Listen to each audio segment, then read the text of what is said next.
This is our last chapter, chapter 13, a subject for composition.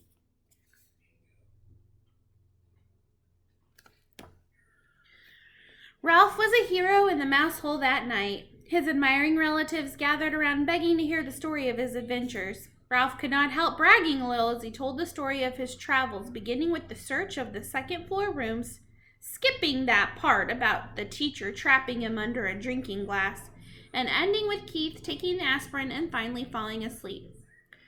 But are you sure it was really an aspirin tablet? Ralph's mother could always find something to worry about. Are you sure it wasn't some other kind of pill? Keith put it on the bedside table and refused to take it until his mother saw it, explained Ralph. At first, his mother and father got pretty excited and thought he was out of his mind from the fever when he started telling them that there was an aspirin on the table. Then, when they saw the pill, they could tell from the letters on it it really was an aspirin, and they decided that the night clerk must have found it and brought it up. They thought the windows rattled so much that they did not hear his knock. "Oh, Ralph, I'm so proud of you," said his mother with a sigh of relief, while his brothers and sisters and cousins stared at him with shining eyes. "Good work, Ralph. I didn't think you could do it," said Uncle Lester heartily. "I feel much better about room service now that we have left an aspirin for a tip," said Ralph's mother. "I feel that at last we have done the right thing." "Our Ralph is growing up," said Aunt Sissy. "Yes, Ralph is growing up," agreed his mother, with a sad note in her voice. "It's hard to believe. It seems only yesterday that he was a tiny pink mouse without any hair." Naturally, this embarrassed Ralph, but now that his mother had finally admitted he was growing up, he decided to make the most of this moment. "Now, can I go to the first floor by myself?" he asked eagerly. "We'll see," said his mother, looking worried once more. "Nonsense," said Uncle Lester. "Of course he may go. Ralph has shown that he can be a very responsible mouse." "I guess you're right," agreed Ralph's mother nervously. "Oh, boy!" exclaimed Ralph. "Tell us again how you climbed down the vine and the owl nearly got you," begged a cousin. "No, tell us again how the ambulance got stuck in the crack," said his mother. "No, tell the part about how you got the dog to bark," pleaded a third. The only flaw in the evening for Ralph was the fact that he had not found the motorcycle on his travels through the hotel.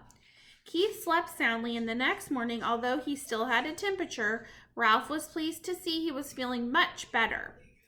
"Do you hurt any place?" Mrs. Gridley asked anxiously after she had given her son an aspirin brought by the milkman. "Is your throat sore? Does your stomach ache?" Keith shook his head. "I just feel sort of tired." "He's going to be all right. He must have picked up a bug someplace," said Mrs. Gridley to her husband.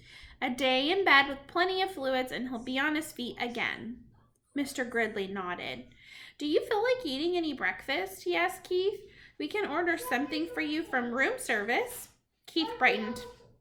"Can I really have something sent up from room service?" he asked.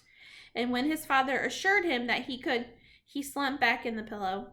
"But I'm not hungry." "Some orange juice would be good for you," suggested his mother. "All right," agreed Keith, and then he added suddenly, as if he had an inspiration, "and bacon and toast and jelly." "Your appetite seems to have come back in a hurry," remarked Mr. Gridley as he picked up the telephone and asked to be connected with room service to order, he thought, breakfast for his son. As soon as the adults had gone, Ralph popped out into the room. "Hi," said Keith. "Thanks a lot for the aspirin. It really helped." "That's all right," answered Ralph modestly. "Where did you find it?" Keith was curious to know. "Under a dresser down on the first floor." "The first floor?" Keith could not believe it. "How did you manage to get it up here?" Once more, Ralph told the story of his night's adventure, skipping the part about the drinking glass, but making it sound as if he had narrowly escaped the talons of an owl as he traveled down the vine. "Golly," Keith was amazed at Ralph's story. "You know what? You're a pretty smart mouse, and a brave one, too." "It was nothing," said Ralph in an offhand manner. "Nothing? It was plenty. You risked your life." The boy's admiration and gratitude made Ralph feel even prouder than what he had done. "I parked your ambulance out in the hall," he said, wanting Keith to know how responsible he was. Your folks will probably see it and bring it in when they come back. That reminds me, you didn't happen to see my motorcycle anyplace, did you? Keith's question was unexpected. Well, no, I didn't. Ralph suddenly felt less proud of himself. But I didn't have much time to look. Yeah, I know. Keith was sympathetic.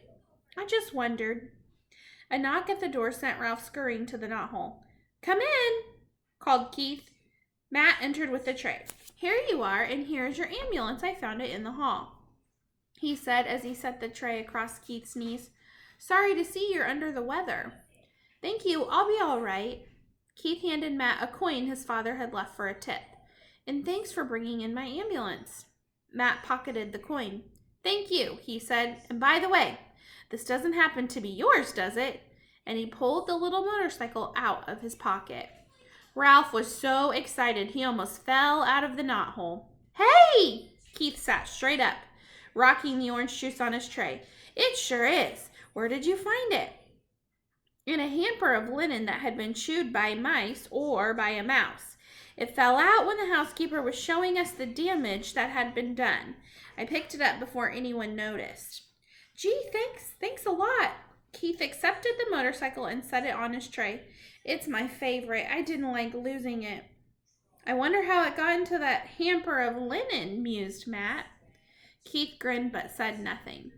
Old Matt rubbed his chin and stared at the ceiling. I don't suppose a certain irresponsible mouse happened to ride it into a pile of sheets and pillowcases and get tangled up and dumped into the hamper. Keith tried not to laugh. I don't know any irresponsible mice, he said. Only one responsible mouse. Say, how did you guess? There isn't much around this hotel that escapes my attention, said Matt. I saw that mouse out in the hall with that little motorcycle. I imagine he's a regular speed demon. Ralph could no longer stay out of the conversation. I'm fast, but I'm careful. I haven't had any accidents yet, he boasted, and added hastily, recalling his fall into the wastebasket. At least not since I learned to ride the motorcycle. If there's anything I can't stand, it's a cheeky mouse, remarked Matt good-naturedly. What do you call getting tangled up in a lot of linen?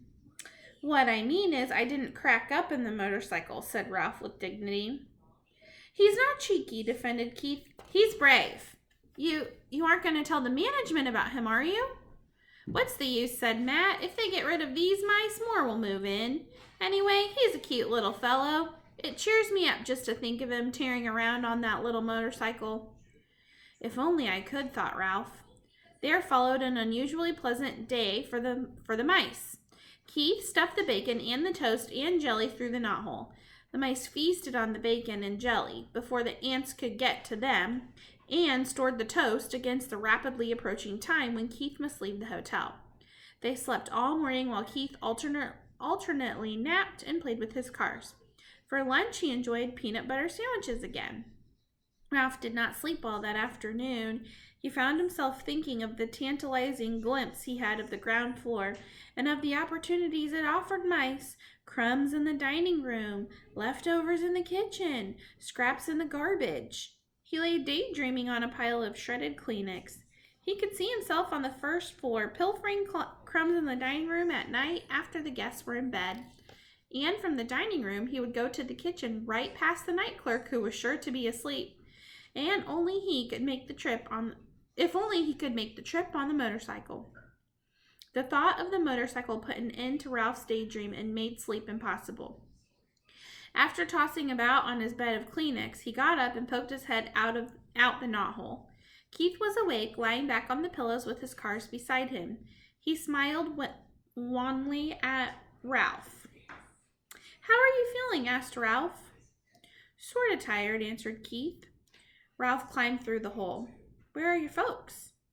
They went out for a little while. They'll be back. I'm supposed to take a nap. Are you going to? Asked Ralph. I'd rather talk to you. Keith leaned over and set the motorcycle on the floor. Want to ride it? He asked. Do I want to ride it? Ralph could scarcely believe he had heard correctly. You mean you'll let me, after the way I lost it for you? You proved you could be responsible when you brought me the aspirin," explained Keith. "You're more grown up." "Thanks," said Ralph modestly. "I guess mice grow up faster than boys." Keith sounded as though he longed to grow as rapidly as a mouse. "You grow a little bit every day," Ralph said, as he removed his crash helmet from its hiding place behind the curtain. "I guess you're right," agreed Keith. "My dad measures me every 6 months against the door jamb of our kitchen back in Ohio, and each mark he makes is higher than the last, but I never feel myself growing." I don't want the video to get too long, so I'm going to pause it and start a new one.